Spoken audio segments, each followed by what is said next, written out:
और झारखंड में आतंकी गतिविधियों पर नकेल कसता नजर आएगा। नकेल के लिए अब एटीएस ने विशेष पहल शुरू कर दी है। रडार पर आईएसआईएस और अलकायदा से जुड़े हुए 61 संदिग्ध हैं। इनमें 12 का संबंध आईएसआईएस और 49 का संबंध अलकायदा से बताया जा रहा है। और इस खबर पर आपको हम सीधे लिए चलेंगे राजधानी रांची। हमारे साथ विशेष संवाददाता राजेश पाठक वहां से जुड़ रहे हैं।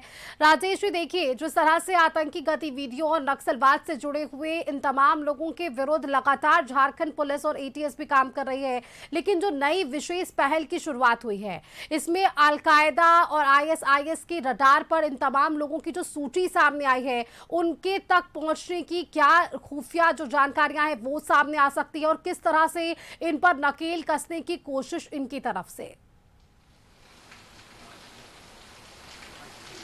सुष्मिता, पूर्व से ही रांची आतंकियों के शेल्टर प्लेस के रूप में चिन्हित हो चुका है और हाल ही में आरएसएस कार्यालय पर भी हमला किया गया था, जिसमें दो आरोपित गिरफ्तार किए गए और जांच में यह खुलासा हुआ कि उनके लिंक भी आतंकी संगठनों से जुड़े हुए हैं। तो पुलिस उसी समय से काफ़ी छानबीन कर रही थी और इसमें एटीएस की अहम भूमिका रही और एटीएस ने अब 61 संदिग्ध लोगों की सूची तैयार कर ली है, जिसमें 12 आतंकी संगठन से जुड़े हुए जो आईएसआईएस के हैं और 49 लोग ऐसे संदिग्ध हैं जो कि अलकायदा से जुड़े हैं। तो आने वाले समय पर नकेल कसने की तैयारी की जा रही है। साथ ही सभी जिलों के एसपी को भी इस मामले को लेकर सतर्क किया गया है और खासकर एटीएस अब जो संदिग्ध सामने आ चुके हैं, जिनकी लिस्ट जारी की गई है, उनके बैंकिंग गतिविधि से संबंधित जो भी लेन देन है उसे फ्रीज करने की तैयारी है। साथ ही उन्हें जो आर्म्स एम्यूनिशन सप्लाई किए जा सकते हैं उन पर भी रोक लगाने की तैयारी की जा रही है।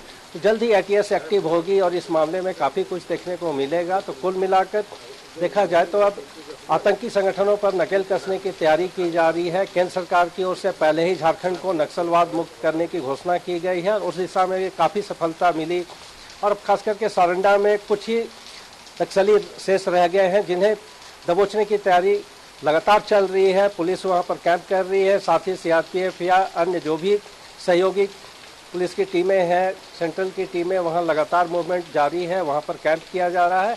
और अब दूसरी ओर अब एटीएस भी तैयारी में है कि झारखंड को कैसे आतंकी संगठनों से मुक्त किया जाए। यहाँ पर जितने भी संदिग्ध आतंकियों की लिस्ट तैयारी की गई है, अब उनकी खोजबीन की जाएगी और उन्हें भी दबोचने की तैयारी की जाएगी।